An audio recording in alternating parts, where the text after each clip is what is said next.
国防部讲，测到中国军机侵入台湾，自距离乌兰片只有33海里。有人质疑，事实上中国军机是已经进入咱台湾的内水。国防部否认有进入24海里的区域。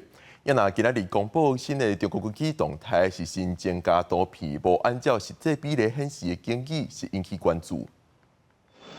中共一直侵略台湾，和台海情势紧张。国防部七日发布，查到共机28架次，其中有22架次超过海峡中线，进入咱西南东部空域，也有10架次的强舰出现伫台海。国军出动战机军舰，换伫飞弹系统严密来监控。特别注意的是，国军公布共军动态图，特别新增加大胆加警示语，本图会按照实际比例显示。国防部每天公布的共军进入台海周边空域活动示意图。目的是为了显示共机的一个活动态样，而不是依照特定比例去调制的一个地图。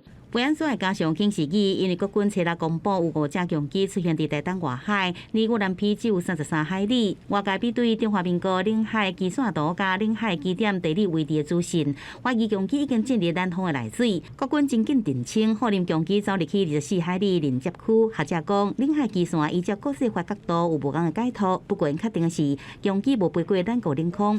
从海岸线向外算起的12海里称之为领海，再往外到24海里称为临街区。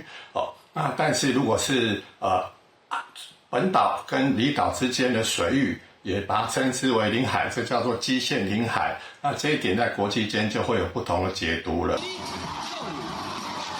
IDF 经国府展现机体优异的性能，在空中画出一道美丽弯线线来，也表演倒立飞，和现场观众是真喝彩。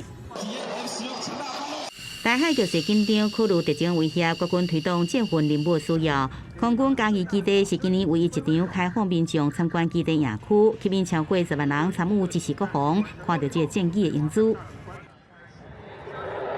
F-16V 幻象2000 IDF 3大主力战机轮流来升空操演，表演空战的动作，展示国军空中的战力。降落了后，也甲民众会手来致意，和活动完美来结束。记者综合报道。